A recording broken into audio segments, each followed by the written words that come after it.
אז הצדיק זה הבחינה הנסתר שהאדם היער הולך לפנינו. אז הצדיק זה הבחינה הנסתר שהאדם היער הולך לפנינו. ואחר כך האדם היער אמר לבן המלך האמיתי, בוא עמי ותבוא למה שיעוד לך. הוא פחד, אבל הוא הלך איתו. ובדרך ראו נחשים ועקרבים. וכשהוא ראה את הנחשים והעקרבים, הבן מלך האמיתי, אז הוא פחד, הוא נבהל. והאדם היער ראה את זה. כשהוא ראה את זה, אז הוא אמר לו, מזה אתה דואג לנחשים והעקרבים? השיב לו, גם זה, הלא זה יפלא? אמר לו אדם היער, הלא זה יפלא? זה הפליאה שלך? איך תיכנס ותבוא לביתי? לבוא לביתי זה הרבה יותר מורכב מאשר לבוא נחשים ועקרבים. והלכו עם אדם היער והעביר אותם בשלום והכניסם לביתו. הצדיק הכניס את הבן מלך האמיתי לתוך הבית שלו. הבית שעומד בין שמיים וארץ. זה כל העבודה של הצדיק, זה להכניס אותנו לתוך הבית שלו. כי הרבי נתן אומר בליקוטי הלכות שהבית זה נקרא המקום של הדת ושל הקדושה. הדת והקדושה של הצדיק זה נקרא בין שמיים וארץ. מה הכוונה בין שמיים וארץ? מצד אחד הצדיק לגמרי בארץ. הוא יודע את כל ענייני העולם. רואים צדיקים אמיתיים, יודעים את כל מה שקורה בעולם. לפעמים אני שומע קצת מצדיקים, איך שהם יודעים את השמות של כל הראשי ממשלה ומתי הם יעלו לשלטון. זה פלא גדול, כמה שהם אחוזים וקשורים עם הארץ. אבל מצד שני ראשם בשמיים. הכוונה שהם רואים את השורשים הרוחניים, את כל ההנהגה של השם בכל פרט ופרט בבריאה. זה בתורה י"ז. ובעצם זה כל העבודה שלנו. כל העבודה שלנו זה לחיות בארץ, מבחינת לדעת בארץ דרכך. אבל שהמחשבה והדעת תהיה כל הזמן מקושרת עם הקדוש ברוך הוא. לדעת שהמציאות הזאת זה עלמא דשיקרא. יש פה עניין אחר לגמרי. אצל הצדיק זה בא בהשגה. הצדיק רואה. הוא יודע כל פרט ופרט למה זה קורה, והוא רואה בזה השגות גדולות מאוד. אצלנו אין לנו את המדרגה הזאת. המדרגה שלנו בבית שבין שמיים וארץ, וזה אנחנו מקבלים מהצדיק. כל פעם שאנחנו מבקרים אצלו בבית, אנחנו מקבלים את האור הזה, את הדעת הזאת. זה להמשיך אמונה פשוטה לתוך הארציות. לחיות פה בארץ, קוראים אצל רבנו לא לוקח אותנו מהארציות. הפוך, הרבה פעמים מתקרבים לרבנו, אז אנחנו עוד יותר נכנסים לארציות. הרבה פעמים מספרים לי, אברכים, בני תורה, אמרו לי, תשמע, הבטיחו לי שאני אסע לציון של רבנו, ואני אזכה לכל התיקונים שלי. הוא אומר, פעם אחת נסעתי לציון, פעם אחת, פעמיים. הוא אומר, מאז כל מי ישברך וגליך עליי עברו. הפוך, עוד התרחקתי מהלימוד, התרחקתי מעבודת השם. זה ודאי שזה מבחינת שמירת הכלים כדי לבנות את הכלים יותר מתוקנים, יותר נקיים. צריך לעבור את זה. אבל רבנו, ההפוך, רבנו מכניס אותנו לתוך העולם הזה. אם זה במציאות של הבית, במציאות של פרנסה וסביבה. אנחנו רואים, צריכים לחיות בתוך הארץ. אבל רבנו נותן לנו את הדעת לחיות בין שמיים וארץ. כזה אור של אמונה שהצדיק ממשיך לנו, אז זה נקרא הבית שבין שמיים וארץ. הידוע, הסיפור של רבנו, שהוא עזב את אומן, שם היה מעשה של שמיים וארץ, היה את השריפה הגדולה, וכולם ברחו מעבר לנהר הבוג לגבעה, והיה שם צער מאוד גדול, כי הם היו מאוד עניים, וראו עכשיו שכל הבתים, כל הרכוש שלהם נשרף. ורבי נתן כותב בימי מוארנת שרבנו ישב כל הלילה, והוא שתק, הוא לא אמר מילה, וכל הלילה הוא הסתכל על הלהבות. ואחר כך במוצאי שבת הוא אמר, אנחנו עכשיו מיד עוזבים את ברסלב. ותוך יומיים הם התארגנו, ביום שני הם נסעו מברסלב לאומן. ורבי נתן אומר שרבנו לא אמר לו מה היה באותו לילה, אבל הוא רמז לו בכמה דיבורים שרבנו ראה את כל מה שעתיד לקרות איתו ועם כל נשמות ישראל עד ביאת משיח צדקנו. בלילה שלם הוא ישב וראה את הכפר, את ברסלב נשרפת, והצדיק, בגלל שהוא נמצא בין שמיים וארץ, הוא בתוך הלהבות. אנחנו לא מבינים, אין לנו כזאת השגה. הוא ראה את כל מה שעתיד להיות עד הגאולה, כולל הגאולה עצמה. אז רבנו, מה רבנו עושה? זה שמעתי מהרב ברנד שאמר, שרבנו חוטף אותנו לתוך הבית שלו. אנחנו לא יכולים להיכנס, לכזה מקום אנחנו לא יכולים להיכנס. אז רבנו אומר בלשון הזאת, שאחרי שהם ראו את הנחשים והקרבים, והוא הראה את הבית שעומד באוויר, הוא אמר לו, ואיך תכנוס בביתי? והלכו עם אדם היער, והעביר אותם בשלום. כל הנקודה זה ללכת עם אדם היער. רק הולכים איתו, הכוונה ברצונות, בתפילות, משתדלים לקיים איזה עצה, אז הצדיק חוטף אותנו, ומכניס אותנו לתוך הבית שלו. מה זה הבחינה של החטיפה? זה המעשה מהאורח חיים מוהר"ן, אורח שבא בחנוכה.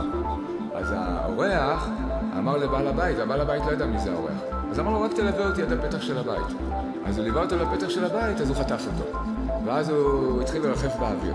זו אותה בחינה של חטף אותו לתוך הבית. בתורה י"ג רבנו אומר שהחטיפה הזאת זה נקרא סוד העיבור.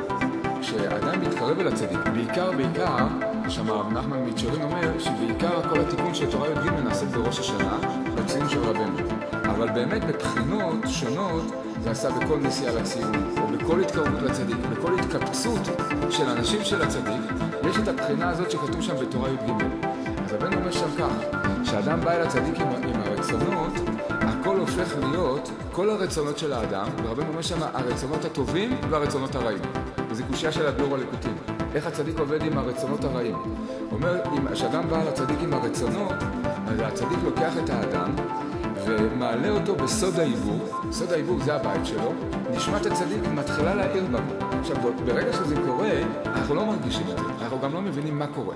הנשמה של הצדיק היא כמו שהיא זורעת בנו זרעים, ורק כשאנחנו יורדים, רבנו אומר שם בתורה, שאנחנו יורדים מהבחינה הזאת, אז למעשה הדעת של האדם מתחילה להשתנות לגמרי. וזה כל שנה בציון של רבנו, או בהתקרבות, הדעת של האדם, הנשמה של האדם מתחלפת לגמרי, כי הנשמה זה הדעת. הדעת של האדם מתחלפת לגמרי. באלול האחרון, שמעתי את זה מהרב אלן, אז ממש שעכשיו אנחנו נוסעים פעם ראשונה לציון. בפשטות כולם הבינו שזה נקודה של התחזקות, שאדם ירגיש התחדשות בנסיעה לציון, שירגיש שהוא פעם ראשונה נוסע. אז הרב אמר שהוא לא לזה הוא התכוון. הוא אומר שהוא מתכוון באמת שאנחנו פעם ראשונה נוסעים לציון. למה? הוא אומר שכל שנה רבנו יש לו כאלה עליות בעולמות הרוחניים, וכל שנה הוא ממשיך תיקונים חדשים לגמרי. אז אמנם מצד האבנים זה אותם אבנים, אבל מצד התיקונים ומה שאפשר לקבל בציון זה עולמות חדשים לגמרי. ובאמת בשעה שעברה זה באמת לא היה שם, כי רבנו בעצמו עוד לא היה במקום שבו הוא נמצא עכשיו. אז זה נקרא שכל פעם נוסעים מחדש אל הצדיק, שהנקודה של ההתחדשות, ואז כשאנחנו נוסעים לצדיק הוא חוטף אותנו, מכניס אותנו לתוך הבית, והאדם, הדעת שלנו לגמרי משתנית. מקבלים דעת הרבה יותר של אמונה, לחיות עם השם בכל מה שעובר עלינו. אחר כך הם שמעו שמה, הם היו בלילה בתוך הבית של אדם היער. הם היו בתוך הבית של אדם היער והם שמעו קולות מפחידים. ומרוב פחד הם לא יכלו אפילו להקשיב לקולות מרוב פחד. אבל אומר שכל החיות שאגו. הארי היה שואג והלוי אומר והעופות מצפצפים. ובתחילה נזדעזעו מאוד ולא איתו אוזנם אל הקול מחמת הפחד. אחר כך איתו אוזנם ושמעו שהוא קול נגינה וזמרה נפלאה ונוראה מאוד. ואיתו אוזנם יותר ושמעו שהוא קול זמרה ונגינה נפלא מאוד מאוד. שהוא תענוג נפלא ועצום מאוד לשמוע זאת. עד שכל כך הרגישו תענוג בניגונים האלה, אז החליטו ביניהם שהם יישארו פה והם לא רוצים את העולם הזה. רק לשמוע את הניגונים האלה. אז הרבנו אומר דבר נפלא. הוא אומר, היסוד של הדברים זה מובא בכתבי האריזה. הארי הקדוש אומר שכל פעם שהקדוש ברוך הוא רוצה לגלות חסדים חדשים בבריאה, אז הדרך היא, העולם לא יכולים לקבל את החסדים. החסדים זה דבקות בשם, זה דעת חדשה. אז אין לנו כלים לקבל את האור של החסדים. אבל זה צריך לרדת לעולם, אז איך זה יורד? אז אומר הארי הקדוש שהקדוש ברוך הוא עוטף את זה בדינים. אז העולם מרגישים שיורדים דינים לעולם. פתאום אדם מרגיש צמצומים וקשיים ומתגבר עליו מה שמתגבר עליו, ובאמת מה שקרה לאדם, יורדים חסדים חדשים. האדם צריך עכשיו לקבל דעת חדשה, מדרגה חדשה, אבל מכיוון שאין לו כלים לקבל את זה, זה יורד דינים. וזה מה שרבנו רומז פה. רבנו אומר, בלילה, בזמן הקטנות הדעת, הם שומעים קולות מפחידים, והם הזדעזעו כל כך, ומחמת הפחד אפילו לא יכלו להקשיב לקולות האלה. כל פעם שאדם עובר איזה צמצום, בהתחלה זה בעלה. האדם מרגיש איזה פחד, בעלה בנפש, מה קורה פה? אז רבנו אומר, אחר כך קצת התרגלו, איתו אוזנם. האיתו אוזנם פתאום התחילו לשמוע שאין פה בכלל קולות מפחידים.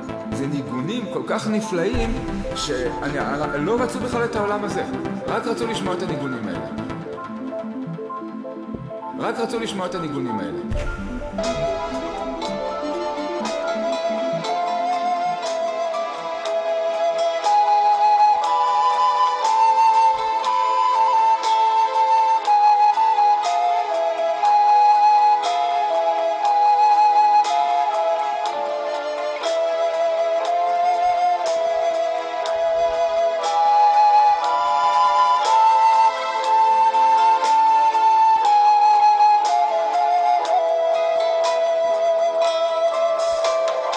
רוצה לשמוע את הניגונים האלה.